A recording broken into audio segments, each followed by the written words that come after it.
Knowing the key elements, you should now be familiar to the three approaches you can use when organizing your argumentative writing. The first one is the classical or Aristotelian approach. It starts with an introduction stating the background information and the thesis statement to establish the relevance of the argument. Subsequently, narration provides additional context to strengthen your claim.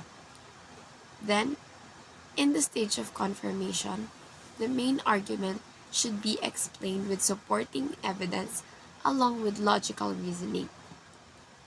In terms of opposing viewpoints, the challenge, the claim, they are addressed in the stage of refutation. Lastly, for the conclusion, restate the thesis statement and the key points of the analysis to remind the readers of the claims and the significant information you have imparted to them. For the next approach, known as the Rogerian approach, developed by psychologist Carl Rogers, this approach is about understanding, not winning an argument. This approach begins with neutral introduction to the thesis statement. Then, in the second of contextualization, both sides are presented neutrally, leading to a common ground. In the body, counter-arguments and rebuttals are presented to show the points of each side, similar to the classical argument. But in the conclusion, the thesis statement is restated along with the common ground to instill the main purpose of the Rogerian approach, where understanding prevails over the intent of winning an argument.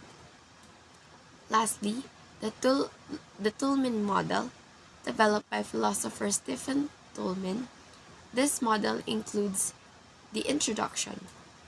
It provides an overview and background of the topic, which helps a reader understand the idea. Then, the claim, which clearly states the main argument that the paper intends to support. It is essential to present the claim in a provocative and defensible manner to invite the readers to engage. Meanwhile, warrant links the evidence to the claim, which clarifies the relationship among various pieces of information. To further justify the warrant, it is advisable to incorporate a backing. This ensures the warrant's validity and to strengthen the reasoning behind the argument. Then, counterclaims should address counter-arguments with thorough understanding and evidence. Right after that, rebuttal should respond effectively to the opposing claim with the evidence to help strengthen the original argument and assure the reader of its validity. Lastly, the conclusion. It should restate the relevance of the claim to leave a lasting impression of the importance of the argument.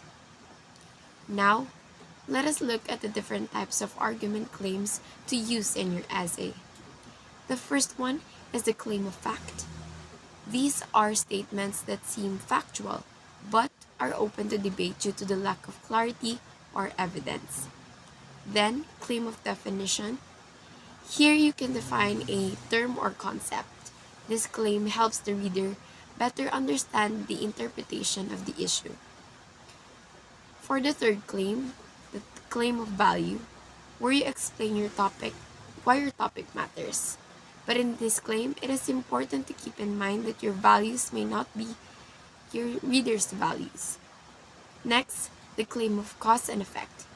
This explores the reason behind a certain problem and its impact. Lastly, the claim of policy, which suggests an action that should be taken. The key word here is should, which means recommending, not demanding.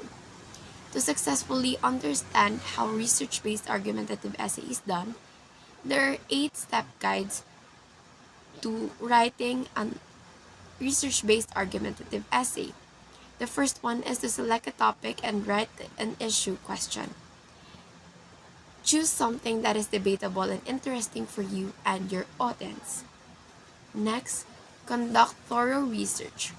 Gather reliable and multiple sources to support your reasons, claims, and evidence. Then, create a strong thesis statement.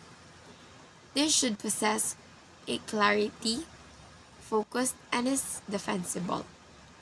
For the fourth step is to develop a logical structure. Use an outline to plan a cohesive introduction, body, and conclusion, and provide a strong evidence as a support for each point with credible sources. Cite properly to avoid plagiarism and to build trust. Address counter-argument. Acknowledge opposing views and refute them respectfully in a logical manner. In addition, use persuasive language. Appeal to ethos, pathos, and logos, according to what can satisfy the paper's need to strengthen your message. Lastly, craft a compelling conclusion. Restate your thesis, summarize key points, and leave the reader with a final thought or call to action.